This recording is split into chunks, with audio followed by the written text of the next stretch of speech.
Hello friends, இன்றைக்கி நம்ம ஐன்ஸ் கிச்சனில் மரவள்ளி கிழங்கு வச்சு சூப்பராக ஒரு ஈவினிங் ஸ்நாக்ஸ் எப்படி பண்ணுறதுன்னு பார்க்கலாம். யூஸ்வலாக மரவள்ளி கிழங்குல அடை செய்வாங்க, புட்டு மாதிரி அவிப்பாங்க, கூட்டு பொரியல் எல்லாம் பண்ணுவாங்க. இன்றைக்கி டிஃப்ரெண்ட்டாக மரவள்ளி கிழங்கு வச்சு நம்ம வடை எப்படி செய்கிறதுன்னு பார்க்கலாம். இந்த வடை ரொம்பவே ஹெல்தி, கொஞ்சம் கூட எண்ணெய் குடிக்கல பாருங்கள். நீங்கள் பசங்களுக்கு செஞ்சு கொடுத்தீங்கன்னா ஹெல்த் பெனிஃபிட்ஸ் அதிகம். அதுக்கு முன்னாடி நம்ம ஐன்ஸ் கிச்சனை சப்ஸ்கிரைப் பண்ணுங்கள், மறந்துடாமல் அந்த பெல் பட்டனையும் ப்ரெஸ் பண்ணிடுங்க.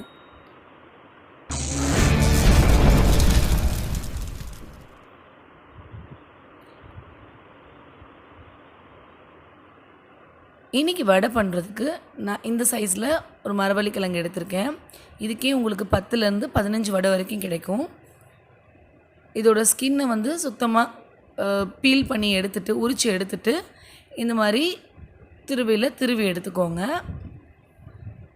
இப்போ மரவள்ளி கிழங்க நல்லா லேசாக நைஸாக துருவியாச்சு.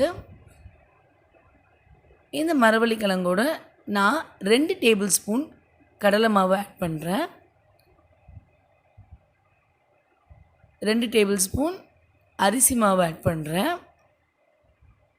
இது கூட ஒரு பெரிய வெங்காயம் நல்லா பொடிசாக நறுக்குனதை சேர்க்குறேன். கூடவே ஒரு பச்சை மிளகாய், கொஞ்சமாக கருவேப்பிலையை நீங்கள் 2-3 கிள்ளி போட்டுருங்க. அப்போ தான் பசங்க அதை எடுத்து தனியாக வச்சுட்டு சாப்பிட மாட்டாங்க. கொஞ்சமாக பூண்டு நச்சு அதோட சேர்த்திக்கிறேன். இப்போது இது எல்லாத்தையும் நல்லா மிக்ஸ் பண்ணி ஒரு டைட் கலவையாக நீங்கள் பேக் பண்ணிக்கோங்க. தண்ணி வேணால் லேசாக தொளிச்சிக்கலாம். தேவையான அளவு உப்பும் சேர்த்தியாச்சு. இப்போ இந்த அளவுக்கு டைட்டாக பேக் பண்ணி நீங்கள் பிசைஞ்சு எடுத்துக்கிட்டிங்கன்னா உங்களுக்கு வடை தட்டுறதுக்கு ரொம்ப ஈஸியாக இருக்கும். இந்த பாருங்க, தட்டினா ஈஸியாக அந்த ஷேப் நிற்கிது பாருங்கள். இந்த மாதிரி டைட்டாக பிணைஞ்சிக்கோங்க. இப்போ எண்ணெயை காய வச்சிட்டேன்னா வடையும் தட்டி ரெடியாக இருக்குது.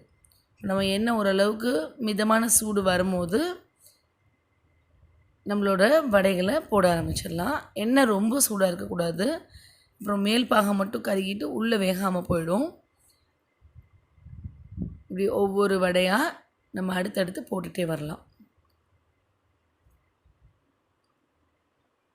இப்போ இந்த பபுள்ஸ் எல்லாம் கொஞ்சம் அடங்கிட்டு வடையை நீங்கள் நல்லா 2 புறமாக திருப்பி வேக விட்டுட்டு இந்த மாதிரி நல்லா ப்ரௌன் கலரில் அந்த ஸ்டேஜ் வரும்போது நீங்கள் வடைகளை எடுத்துடலாம்.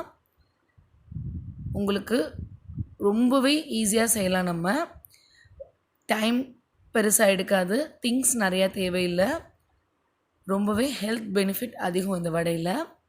இது நீங்கள் சட்னி சாஸ் எது கூட வேணாலும் சர்வ் பண்ணலாம். ஸோ கண்டிப்பாக ட்ரை பண்ணுங்கள்.